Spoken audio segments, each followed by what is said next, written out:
Pernahkah kalian mendengar demokrasi terpimpin? Demokrasi terpimpin adalah sistem demokrasi yang semua keputusan dan pemikiran terpusat kepada satu pimpinan saja, yaitu Presiden Soekarno. Masa demokrasi terpimpin tahun 1959 sampai 1965 menandai berakhirnya demokrasi liberal yang ditandai dengan mundurnya Insinyur Juanda sebagai Perdana Menteri. Adapun tujuan Presiden Soekarno menerapkan sistem demokrasi terpimpin adalah untuk mengakhiri fungsi parlemen, kabinet, hingga masa sistem parlementer usai pembubaran RIS. Pasalnya, ketika RIS terbentuk, kondisi politik di Indonesia cenderung kurang stabil. Dimulainya sistem demokrasi terpimpin ini ditandai dengan keluarnya Dekret Presiden pada 5 Juli 1959 yang berisi pembubaran konstituante, pemberlakuan kembali UUD 1945, tidak diberlakukan UUDS 950, pembentukan MPRS, serta DPAS. Mengapa diterapkan demokrasi terpimpin di Indonesia? Ada beberapa hal yang melatar belakangi berlakunya demokrasi terpimpin di Indonesia. Yang pertama, konstituante gagal menyusun undang-undang baru untuk menggantikan Undang-Undang Dasar Sementara 1950.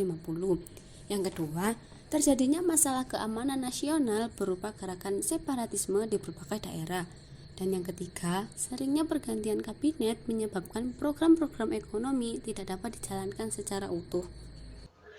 Kalian tahu kan, Indonesia mempunyai dasar negara Pancasila dan aturan dasar yang biasa kita sebut Undang-Undang Dasar 1945. Nah, pada masa demokrasi terpimpin ada beberapa penyimpangan yang tidak sesuai dengan Pancasila dan Undang-Undang Dasar.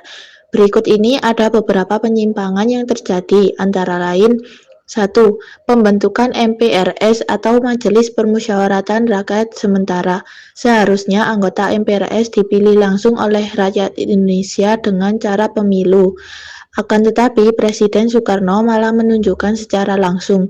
Keputusan ini bertentangan dengan prinsip dasar demokrasi yang seharusnya memberi ruang bagi rakyat untuk berpartisipasi langsung dalam memilih wakil-wakilnya. Hal ini semakin menegaskan adanya penyimpangan dalam sistem politik pada masa demokrasi terpimpin. Selanjutnya, Presiden seumur hidup. Pada masa ini diambil keputusan untuk mengangkat presiden seumur hidup karena tidak ada aturan yang jelas mengenai masa jabatan presiden seumur hidup. Padahal pasal 7 Undang-Undang Dasar 1945 telah mengatur bahwa presiden dapat memimpin pemerintahan selama 5 tahun. Namun, melalui ketetapan MPRS nomor 3 tahun 1965, Insinyur Soekarno justru diangkat sebagai presiden seumur hidup. Keputusan ini jelas bertentangan dengan ketentuan dalam Undang-Undang Dasar 1945 yang mengatur adanya batasan masa jabatan presiden. bagi kalian yang ingin tahu lebih lanjut tentang demokrasi terpimpin, kalian bisa langsung cek sumber-sumber yang kami gunakan dalam video ini ya. Semoga informasi yang kami bagikan bermanfaat dan menambah wawasan kalian. Nah, itu tadi beberapa penyimpangan yang terjadi pada masa demokrasi terpimpin, di mana demokrasi seolah hanya dipakai sebagai topeng untuk menutupi kenyataan bahwa kekuasaan lebih banyak dipegang oleh satu tangan, bukan memberi ruang untuk rakyat bersuara. Justru yang ada sebuah pemerintahan yang lebih banyak mendengar suara dirinya sendiri.